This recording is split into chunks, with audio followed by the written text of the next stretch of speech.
Twelfth class maths. तो देखो chapter 4 determinant हमने स्टार्ट करा है, जिसमें अब तक हमने काफी सारी एक्सरसाइज कर ली है। हम ये कह सकते हैं कि हमने सारी एक्सरसाइज कर ली है, ठीक है। बस एक आखिरी एक्सरसाइज बची हुई है जो कि है 4.6। 4.6 बच्चों को बड़ी पसंद आती है क्योंकि सीधी सी बात है, एक एक्सरसाइज कर लो और पेपर में 6 नंबर का क्वेश्चन ले लो। इससे बढ़िया और क्या चाहिए।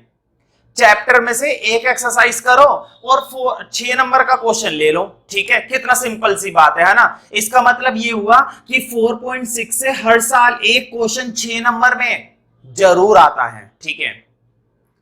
तो देखो इसमें मुझे कुछ भी नया सिखाने की जरूरत नहीं है। मैंने पहले ही बताया था, अगर तुमने 4.5 के अंदर मेहनत करी है तो उसका फल तुम्हें 4.6 के अंदर जरूर मिलेगा, अगर करी है तो, ठीक है। अगर क्या करिए, मेहनत करिए तो, ठीक है। तो हम तैयार है फल लेने के लिए क्योंकि हमने तो मेहनत करी है भाई, है ना। तो देखो 4.6 के जो स्टार्टिंग के क्वेश्चंस हैं, मतलब 1 2 3 4 5 6 वगैरह, ठीक है, ये जो स्टार्टिंग के क्वेश्चंस हैं, इन क्वेश्चंस को एग्जाम में कभी भी नहीं देखा जाता। 1 से लेकर 5 या 6 तक की ये जो क्वेश्चंस है ना, ये कभी भी एग्जाम में आते नहीं है। तो फिर एनसीईआरटी की एक्सरसाइज में क्यों दे रखे हैं? क्योंकि बेस बनाने के लिए। और हम भी बेस बनाएंगे क्योंकि बेबी को भी बेस पसंद है और हमको भी बेस पसंद है, ठीक है। तो इसलिए हम जरूर बनाएंगे। तो 4.6 के जो स्टार्टिंग के क्वेश्चंस है वो हम करेंगे, लेकिन वो बहुत छोटे क्वेश्चंस हैं, ठीक है। बस हमें क्या चेक करना है? बस हमें 2 बातें चेक करनी है कि डाटा हमारा कंसिस्टेंट है या नहीं। डाटा हमारा क्या है? कंसिस्टेंट है या नहीं है, ठीक है। अब ये कैसे पता चलेगा? बिल्कुल आसान काम है। मैंने तुम्हें इससे पहले वाली एक्सरसाइज में ये बात बताई थी कि जब डिटरमिनेंट की वैल्यू क्या आ जाती है, जब डिटरमिनेंट की वैल्यू क्या आ जाती है, 0 आ जाती है, तो 0 के केस में वो डिटरमिनेंट कैसा हो जाता है? सिंगुलर हो जाता है, ठीक है। सिंगुलर हो जाता है, ठीक है। अब उसका नाम सिंगुलर ना बोलकर क्या बोल देना? इनकंसिस्टेंट। बस बात खत्म। इसका मतलब यह हुआ कि कॉन्सेप्ट वही है, तरीका बदल गया है। कॉन्सेप्ट वही है, मीनिंग बदल गया है। कॉन्सेप्ट वही है, प्रेजेंटेशन बदल गई है, ठीक है। चीजें सब कुछ वही है। अच्छा ये क्या बात हुई कि सिंगुलर है, इनकंसिस्टेंट बोल दिया। अब मैं तुम्हें इसके पीछे लॉजिक बताता हूं। देखो मैंने ये बात पहले ही बता दी है कि जब भी किसी मैट्रिक्स को सिंगुलर बोला जाता है या फिर वो सिंगुलर होती है, ठीक है, तो उस केस में क्या इनवर्स एग्जिस्ट करता है? उस केस में हमारा इनवर्स एग्जिस्ट नहीं करता। उस केस में इनवर्स कभी भी एग्जिस्ट नहीं करता। और ये बात तुम्हें पता होनी चाहिए कि जब इनवर्स एग्जिस्ट नहीं करता तो वहां पर एक्स और वाई और जेड की वैल्यू इनफाइनाइट होती है, या फिर सॉरी इनफाइनाइट नहीं होती, नो वैल्यू, मतलब इनकी कोई वैल्यू नहीं होती है। भाई सीधी सी बात है, जब इनवर्स ही एग्जिस्ट नहीं कर रहा तो तुम एक्स और वाई और जेड की वैल्यू नहीं निकाल सकते। तुम वैल्यू तभी निकाल सकते हो जब क्या एग्जिस्ट करेगा? इनवर्स एग्जिस्ट करेगा। इसलिए वो डाटा कैसा हो जाता है? इनकंसिस्टेंट हो जाता है। लेकिन तुम्हें इतना थियोरेटिकल बैकग्राउंड में जाने की कोई जरूरत नहीं है। तुम्हें तो बस एक ही मुद्दे की बात सीखनी है, ठीक है। क्या सीखना है? कि अगर डिटरमिनेंट 0 आ गया तो इनकंसिस्टेंट है, और अगर 0 नहीं आया तो कंसिस्टेंट है। इसका मतलब ये हुआ, ये जो शुरू के 5-6 क्वेश्चन है ना, ये बस हमसे क्या पूछने की कोशिश कर रहे हैं कि हमको बस इतनी सी बात बता दो कि कंसिस्टेंसी है या इनकंसिस्टेंसी है, दोनों में से एक बात बतानी है। तो फटाफट से चेक करेंगे और 5-5 6-6 मिनट की ये क्वेश्चन है बस। तो हम सीधा मुद्दे की बात पर आ जाते हैं, मतलब कि अब हम स्टार्ट करते हैं। देखो पेपर में आने लायक क्वेश्चन जो तुम्हारे स्टार्ट होंगे वो स्टार्ट होंगे तुम्हारे क्वेश्चन नंबर 7 से, ठीक है। तो अब हम स्टार्ट करते हैं। एक बार मैं क्वेश्चन तुम लोगों के लिए जरूर पढ़ूंगा, एनसीईआरटी तुम लोगों के पास जरूर होनी चाहिए। Examine the consistency of the system of equation in exercise 1 to 6। तो 1 से लेकर 6 तक में हमें क्या बतानी है? कंसिस्टेंसी। तो स्टार्ट करते हैं। देखो पहले हमको 2 इक्वेशन दे रखी है, x plus 2y equal to 2, और दूसरी क्या बताइए? 2x plus 3y।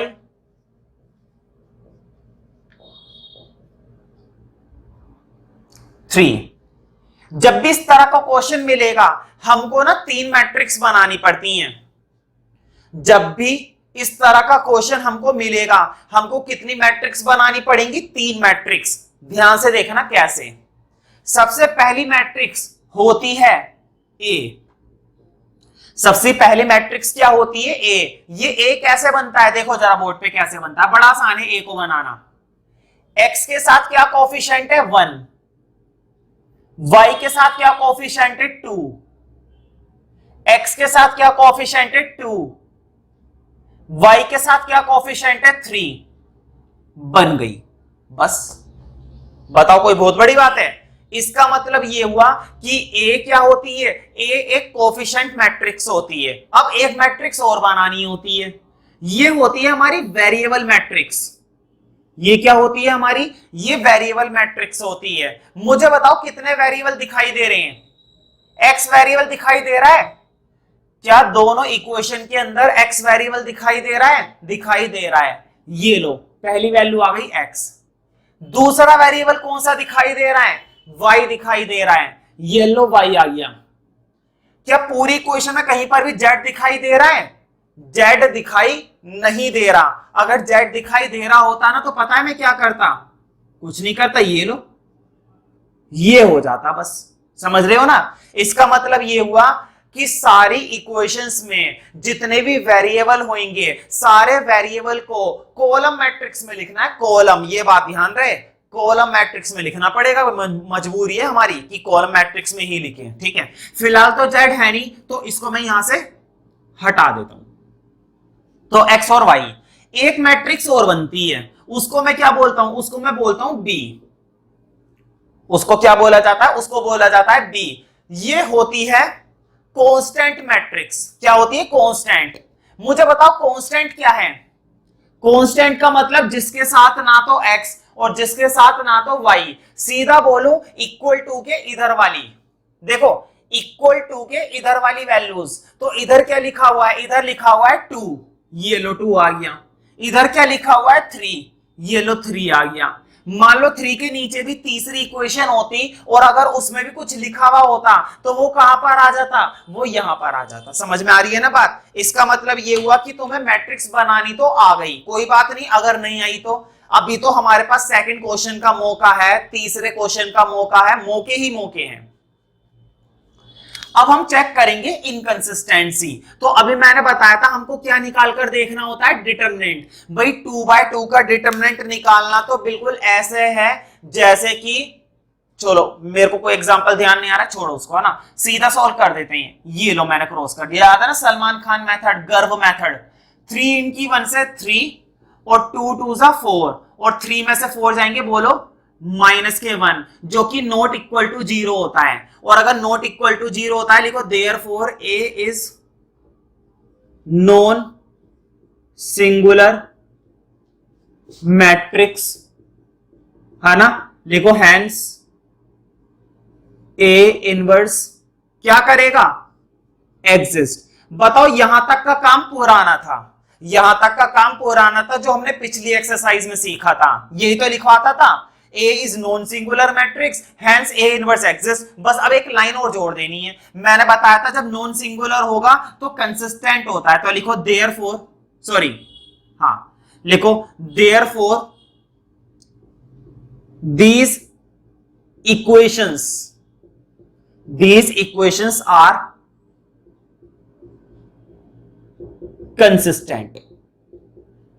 These equations are consistent। बस क्वेश्चन हो गया खत्म, काम शुरू बस 6 सेकंड में।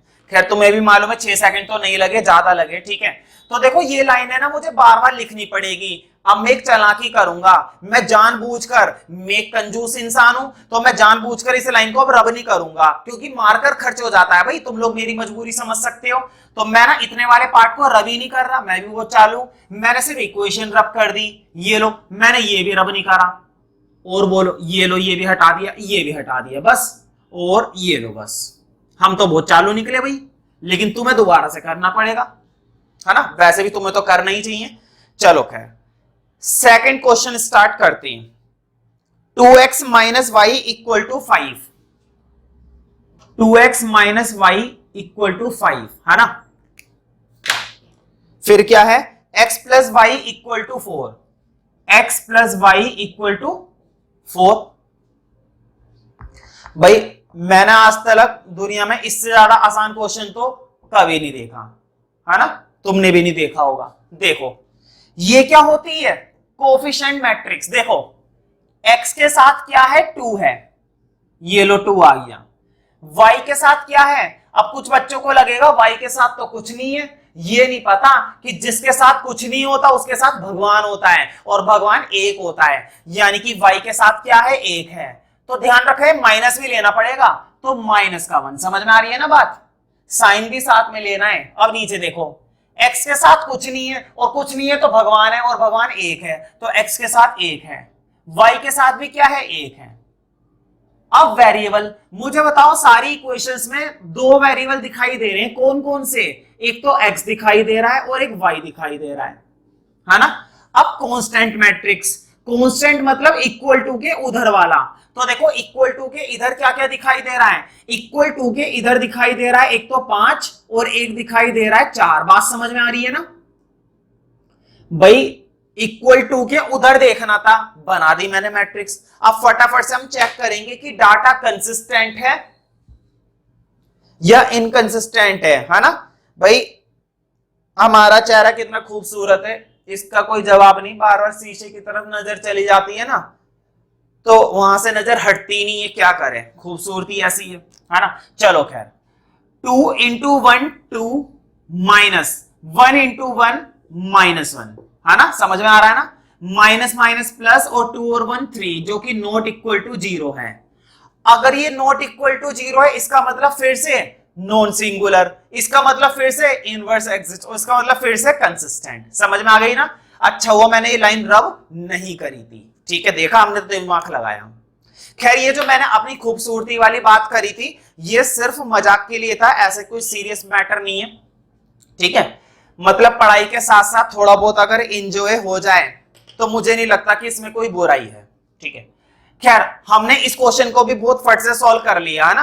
अब हम तैयार हैं तीसरा क्वेश्चन करने के लिए। तुम सोच रहे होंगे तो मजाक वाली बातें हैं, ठीक है, मैंने पहले ही बता दिया था असली क्वेश्चंस की शुरुआत कहां से होगी, क्वेश्चन नंबर 7 से, ठीक है। हाँ थर्ड कर लेते हैं। देखो मेरे को भी मजा आ रहा है ऐसे करने में, है ना, मुझे मालूम है अब तुम्हारा मन कर रहा होगा कि हम खुद से कर लेंगे, लेकिन नहीं, क्योंकि मेरा भी मन कर रहा है, मैं भी करवाऊंगा भाई। आसान क्वेश्चन कौन नहीं करवाना चाहता, हर इंसान कराना चाहता है। हम तो वो है जो हार्ड भी कराना चाहते हैं, इंसान आसान भी कराना चाहते हैं। x plus 3y equal to 5, ये लो। फिर क्या है, 2x plus 6y equal to 8, देखो बना दो। x के साथ कुछ नहीं है तो 1, y के साथ 3, x के साथ 2, y के साथ 6। अब उधर देखो b, constant matrix, equal to के उधर वाली मैट्रिक्स।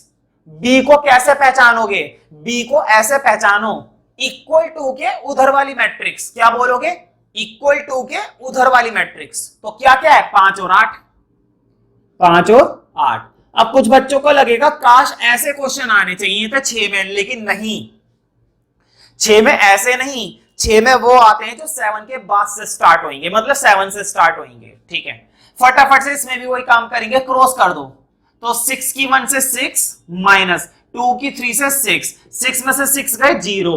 अब मुझे बताओ क्या ये सिंगुलर है, क्या ये नॉन सिंगुलर है, ये तो 0 आ गई, और 0 आ गई मतलब सिंगुलर। तो देखो therefore A is singular matrix, hence A inverse not exist, therefore these equations are inconsistent। समझ में आ गया ना मैंने कैसे चेंजेस करे, मैंने यहां से नॉन हटाया, यहां से नॉट एग्जिस्ट करा, और यहां पर इनकंसिस्टेंट कर दिया। तुम भी ऐसे चेंजेस कर लेना, ठीक है। उम्मीद करता हूं कि तुम लोग टाइम टाइम पर कॉपी कर रहे होंगे, क्योंकि मैं बहुत जल्दी जल्दी से कराया जा रहा हूं, मुझे मालूम है, और तुम्हें भी मालूम है मैं इतनी जल्दी जल्दी क्यों करा रहा हूं। भाई क्यों ना कराएं, इतना आसान क्वेश्चन है, ठीक है। अब इसमें मैं 10 घंटे तक बोलता रहूं तो या तो मैं जरूरत से ज्यादा पागल हूं पढ़ाने के पीछे, या फिर तुम जरूरत से ज्यादा नालायक हो पढ़ने के पीछे। अगला क्वेश्चन करते हैं।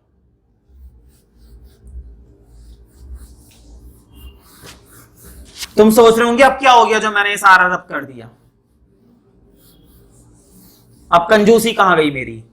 तो देखो कंजूसी अपनी जगह है और क्वेश्चन अपनी जगह है, क्योंकि अगला जो क्वेश्चन है वो 3/3 का है, इसलिए उसको करने के लिए थोड़ी सी ज्यादा जगह चाहिएगी, इसलिए मैंने इसको हटा दिया। तो x y z equal to 1, x plus y plus z equal to 1, है ना। और फिर क्या है? 2x plus 3y 2z, 2x plus 2y plus 2z equal to 2। फिर क्या है next? ax ay 2az, ax ay 2az equal to 4, है ना। ये चीज है। ये ना लास्ट वाली इक्वेशन थोड़ी अलग सी लग रही है, मैं एक बार रीचेक कर लेता हूं, ऐसी ही है। कभी जल्दबाजी में एक आधा अगर मैंने कुछ गलत देख लिया तो गड़बड़ हो जाएगी। हाँ, ax ay 2az परफेक्ट है ना, वो दिखने में लग रही थी जी, कोई बात नहीं, यही है।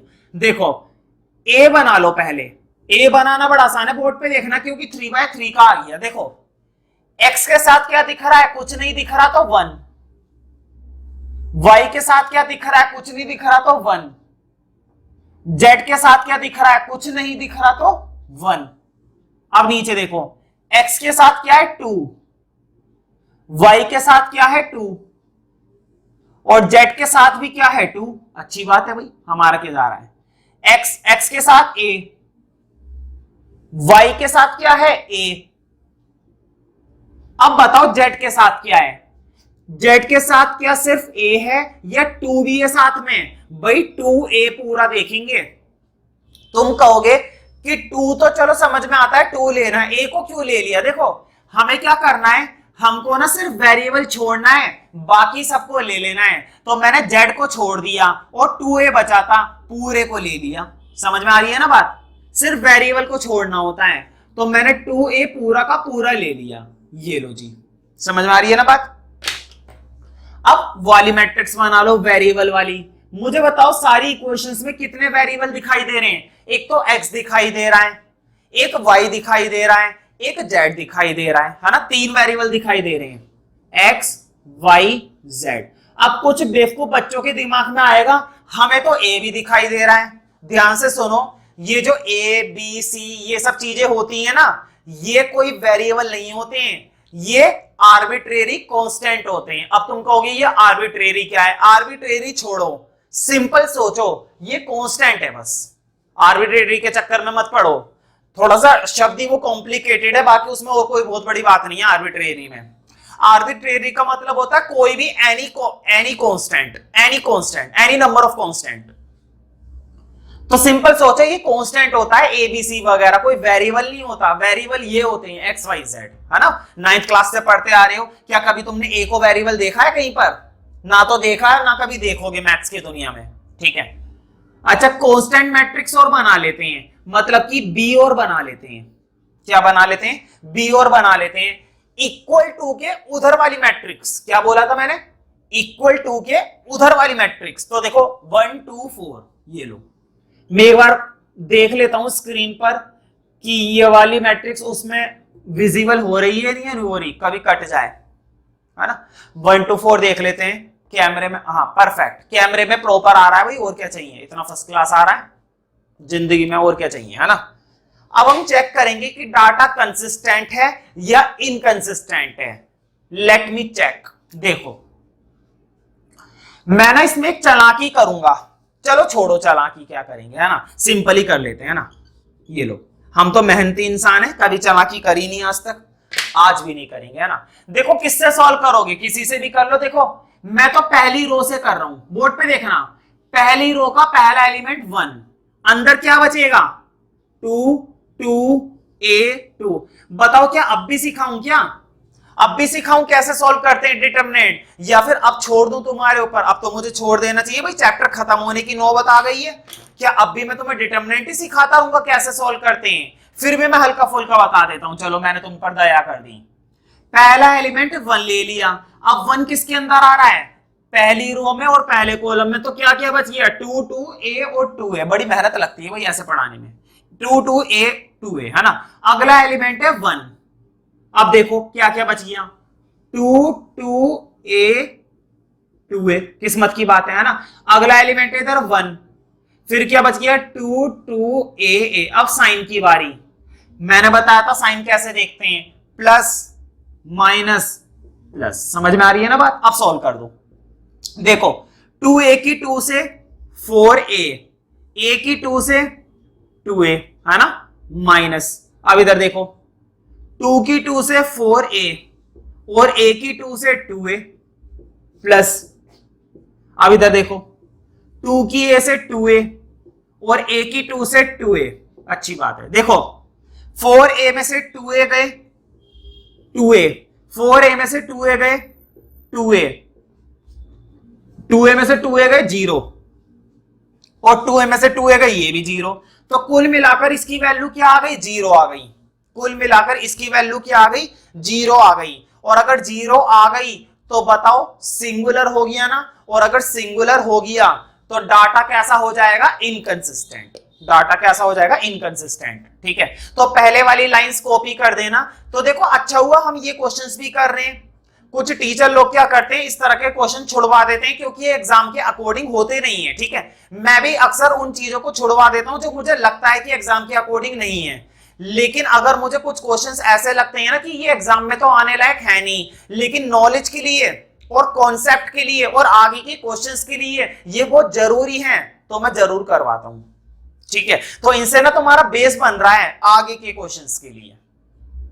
अब समय आ गया कि मैं इसको रब कर दूं और अगले क्वेश्चन को लिखने की तैयारी में लग जाऊं। ठीक है, पांचवा क्वेश्चन अब हम देखेंगे। पांचवा क्वेश्चन है ना, वैसे तो तुम खुद से भी कर सकते हो, लेकिन पांचवे क्वेश्चन में ना बच्चे मैट्रिक्स बनाने में गलती कर देते हैं। इस बात का भी ध्यान रखना। बच्चे 12th क्लास में अक्सर है ना ये वाले जो क्वेश्चन होते हैं, मैंने पहले ही बताया था 6 नंबर में आते हैं। देखो जब कोई टीचर तुम्हें ऐसी बातें बताता है ना कि इन सब चीजों का ध्यान रखना, उन सब चीजों का ध्यान रखना, ये गलती हो जाती है, वो गलती हो जाती है, तुम मत करना कभी भी, है ना, ये वो बातें होती हैं जो टीचर को अपने पढ़ाने के एक्सपीरियंस से याद होती हैं। जैसे कि 10 साल का एक्सपीरियंस किसी को 5 साल का होता है, किसी को 15 साल का होता है ना, ये वो बातें होती हैं जो उसको अपने एक्सपीरियंस से याद होती हैं, और वो उन बातों को तुम्हें उसी 1 साल में देने की कोशिश करता है। समझो इस बात को, वो अपने 5 साल का फायदा, 10 साल का फायदा, 15 साल का फायदा तुम्हें 1 साल में देने की कोशिश कर रहा है, तो उसका पूरा पूरा फायदा उठाया करो। जब कोई टीचर ऐसी बातें बता रहा है, मैं सिर्फ अपनी बात नहीं कर रहा, हर एक टीचर की बात कर रहा हूं, तो जब कोई टीचर ऐसी बातें बता रहा है तो उन बातों को ध्यान से सुनो। देखो पढ़ाई तो हर कोई करवा ही देगा, लेकिन ये बातें कोई कोई बताएगा। ठीक है, तो जो जो बताएगा उसको कलेक्ट कर लो, क्योंकि पढ़ाई तो होनी होनी है। ठीक है, लेकिन ये बातें ज्यादा जरूरी हैं जो तुम्हें एग्जाम में अच्छा बनाकर दिखाएगी, जो एग्जाम में तुमको दूसरों से अलग कर देंगी। ठीक है, तो मैं किस बात पर कह रहा था, मैं अपनी बात भी भूल गया, पता नहीं क्या बताने वाला था। हाँ, मैं ये कहने वाला था, इस तरह के क्वेश्चन को जब भी पेपर में करना, तो पता है बच्चे क्या करते हैं, बच्चों का ना सारा फोकस यहां पर होता है, बच्चों का सारा फोकस एंड में ना सॉल्व करने पर होता है। वो स्टार्टिंग में मैट्रिक्स ही गलत बना लेते हैं। बताओ, अब जरा सोचो कितने दुख की बात है। बच्चे ने सारा सॉल्व करा, सही करा, लेकिन पता है गलती कहां हुई भी थी, उसने ना इक्वेशन से मैट्रिक्स बनाते समय ही एक एलिमेंट गलत कर दिया था। क्यों? क्योंकि वो होपलेस, वो खुशी के मारे पागल हो रहा था कि यार इतना सिंपल क्वेश्चन है, जल्दी से मैट्रिक्स बनाता हूं, जल्दी से। भाई मैट्रिक्स बनाओ, तसल्ली से बनाओ। मैट्रिक्स गलत बना ली ना, सारा आगे का क्वेश्चन ना स्पीड गया है फिर तुम्हारा, और 6 नंबर के क्वेश्चन का कटने का बहुत ज्यादा दुख होता है। वैसे दुख तो 1 मार्क्स का भी होता है, लेकिन सोचो जिसके 6 मार्क्स कट जाएं, उसके ऊपर तो ऐसे बीतेगी जैसे हमने उसकी किडनी निकाल ली हो। अब देखो इक्वेशन है 3x minus y minus 2z, 3x minus y minus 2z equal to 2। तो इस इक्वेशन में मैं तुम्हें वही बात बताने वाला हूं जो बच्चे अक्सर गलती कर देते हैं इक्वेशन बनाते समय। 2y minus Z equal to -1, और फिर है 3x minus Y, sorry 3x minus 5y। मैं भी इसलिए ना हर एक इक्वेशन को कम से कम 2 बार जरूर चेक करता हूं। तुम सोचते होंगे मैं पूरी एक इक्वेशन एक बार में क्यों नहीं लिख देता देखकर, मैं जानबूझकर इसलिए बार बार देखता रहता हूं क्योंकि बोर्ड पर जब मैं पढ़ा रहा हूं और वीडियो बना रहा हूं तो वीडियो बनाते समय कोई बताने वाला तो है नहीं, और एक बार गलती हो गई तो हो गई, फिर बच्चों को दिक्कत आएगी। इसलिए मैं अपनी तरफ से कोशिश करता हूं, लेकिन फिर भी कभी ना कभी तो हो ही जाती है। खैर अच्छा, अब है ना, पहले मैं तुम्हें ए बनाकर दिखाता हूं क्योंकि ए का ही मेन खेल है। देखो x के साथ क्या दिखाई दे रहा है 3, अच्छी बात है। y के साथ 1 है लेकिन साइन के साथ लेते हैं तो -1। z के साथ क्या है 2 है लेकिन साइन के साथ लेते हैं -2। अब इधर देखो, यहां पर बच्चों को परेशानी हो जाती है, वो ये कहते हैं कि हमें तो x के साथ देखना था।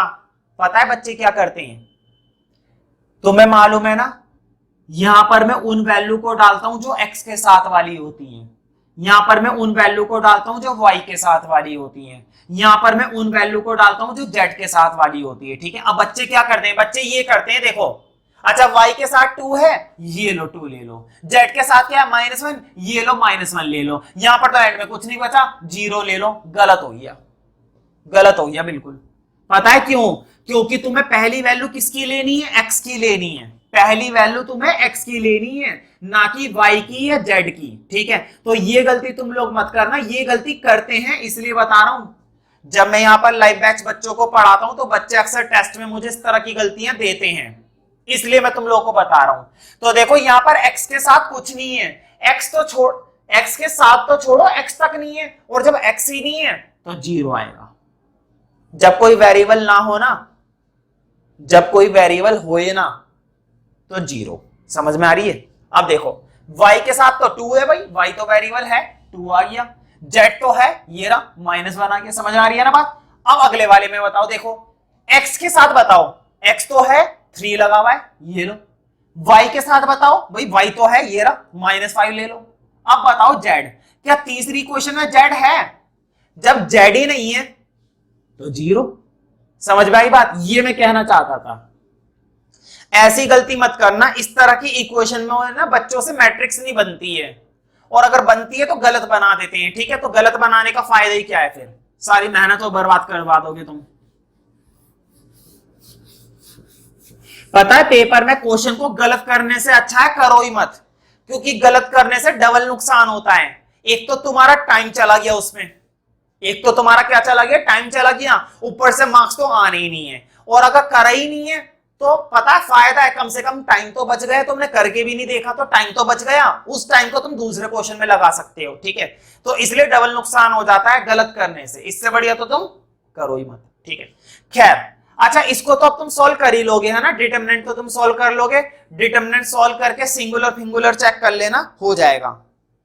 मैं लास्ट करवा देता हूं, मतलब कि इस हेडिंग का लास्ट क्वेश्चन 6th, फिर हम अपने मेन क्वेश्चन से स्टार्ट करेंगे जो कि क्वेश्चन नंबर 7 से है। ठीक है, तो तुम इसको वीडियो पोस्ट करके अगर अभी के अभी करना चाहते हो ना, हाथों हाथ, खामे का जगह छोड़ोगे, लाइनें छोड़ोगे, क्या फायदा। अगर वीडियो पोस्ट करके हाथों हाथ सॉल्व करना चाहते हो तो हाथों हाथ सॉल्व कर लो। ठीक है, नहीं तो मैं छठा करवा रहा हूं। बुरा तो नहीं मानोगे ना, मैंने सारे क्वेश्चन को छुड़वा दिया भाई, इतना सिंपल है। और 12th क्लास के बच्चे तो बहुत ही ज्यादा मेहनती होते हैं भाई, सुपरमैन होते हैं। 5x माइनस y प्लस, क्योंकि अगर तुम फर्स्ट बुक के अंदर परेशान हो रहे हो तो ध्यान रहे, अभी सेकंड बुक तुम्हारा इंतजार कर रही है, और सेकंड बुक वो है जिसमें अच्छों की हालत खराब हो जाती है। मैं डरा नहीं रहा, लेकिन मैं आगे के लिए होशियार कर रहा हूं तुम्हें। ठीक है, वो बुक इतना एफर्ट मांगती है तुमसे कि बस कुछ पूछो मत, खास करके वहां का कैलकुलस, इंटीग्रेशन, और फिर वहां से अगर बच गए तो तुम्हें ग्रीक रिप्रेजेंटेशन नहीं छोड़ेगी, मतलब कि vector algebra.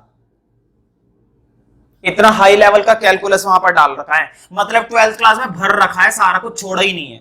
5x minus 2y, क्या, लेकिन हर एक चीज का एक ही तरीका है, प्रैक्टिस, अंधाधुंध प्रैक्टिस। ये सब्जेक्ट वो नहीं है कि सिर्फ पढ़ने से हो जाएंगे, इन सब्जेक्ट के साथ तुम्हें क्या करना पड़ेगा, प्यार करना पड़ेगा। ठीक है, और फिर देखो ये सब्जेक्ट भी तुमसे प्यार करेंगे। अच्छा, ए बना लेते हैं। तुम्हें लग रहा होगा मैं इस बार भी ए बनाकर छोड़ दूंगा और तुमसे बोल दूंगा कर लो, लेकिन नहीं, मैं करवा दूंगा, टेंशन की क्या बात है। देखो ये तो बड़ा आसान है, देखो इसके साथ 5, y के साथ -1। अच्छा मैट्रिक्स बनानी तो अब तुम्हें आई गई है, z के साथ 4। अब इधर देखो x के साथ 2, y के साथ 3, z के साथ 5, x के साथ 5, y के साथ -2, z के साथ 6, है ना। देखो मुझे एक वेरिएबल मैट्रिक्स भी बनानी है और एक कांस्टेंट मैट्रिक्स भी बनानी है। फिलहाल तो इसकी जरूरत पड़ नहीं रही है तो इसको मैं रहने देता हूं, तुम बनाना चाहो तो बना लेना, ठीक है। मुझे x भी बनानी है और b भी बनानी है, ठीक है। तुम बनाना चाहो तो बना लेना, इनका इस्तेमाल तो होता नहीं है। तुम कहोगे इनका इस्तेमाल नहीं होता तो बनाते क्यों है, ठीक है। तो अभी मैंने पहले बताया था मेन क्वेश्चन 7 से स्टार्ट होंगे और वहां पर इन तीनों का इस्तेमाल होएगा, ठीक है। वहां पर इन तीनों का इस्तेमाल होएगा, ठीक है। अभी मैं फिलहाल ए का सॉल्व करा रहा हूं, भाई समझ रहे हो ना। मेरी नजरें हैं तुम पर और तुम्हारी नजरें हैं मुझ पर, तो नजर से नजर मिलेगी और बीच में टकराएंगी, ठीक है। इधर देखते हैं अब जरा ए का डिटरमिनेंट 5 के लिए अब हम करेंगे और मैं अब बिल्कुल भी नहीं समझाऊंगा भाई, ये तो अब हद ही हो गई है ना।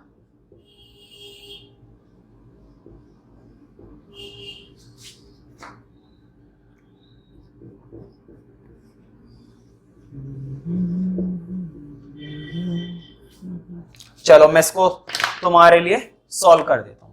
तुमने गौर करा होगा मैंने हाथों साइन भी बदल दिए, देखो यहां पर प्लस यहां पर माइनस आना था लेकिन एक माइनस पहले से ही था तो माइनस माइनस मैंने प्लस कर दिया, है ना। अब सॉल्व कर देते हैं। 6 3 ज़ा 18 और 5 2 ज़ा 10, 6 2 ज़ा 12, 5 5 ज़ा 25, 2 2 ज़ा 4, 5 3 ज़ा 15, 18 और 10 28 है। तो इतनी बहुत बड़ी बातें हो गई, इतनी बड़ी बातें हम इससे बड़ी अकाउंट ना कर लेते हैं, ठीक है। खैर कोई बात नहीं, हमारे पास कैलकुलेटर है, अच्छा हुआ भगवान की दुआ से हमारे पास कैलकुलेटर है। ये आ गया 140 प्लस 12 में से 25 गए माइनस के 13 और वहां पे 15 और 4 19 और 19 की 4 से 76, वो भी माइनस के, है ना। तुमसे क्या पूछो, तुम्हें तो खुद नहीं आता। 76 प्लस 13 प्लस माइनस करेंगे 140 तो ये आएगा 51 और वो भी प्लस का 51 जो कि नॉट इक्वल टू 0 है। बताओ क्या 51 0 होता है? नहीं, 51 0 नहीं होता। और अगर 51 0 नहीं होता तो इसका मतलब ये किस में आ जाएगी, सिंगुलर या नॉन सिंगुलर? ये मैट्रिक्स है नॉन सिंगुलर, इसका मतलब ये हुआ कि ये क्वेश्चंस भी क्या हैं, कंसिस्टेंट है, ठीक है। तो प्रॉपर तुम लोग लिख लेना। और अब हम क्वेश्चन नंबर 7 से स्टार्ट करेंगे अगली वीडियो में, जो कि मैंने पहले ही बताया इस एक्सरसाइज के मेन क्वेश्चंस है वो हमारे, ठीक है। तो तुम्हें जिंदगी भर याद रहेंगे वो।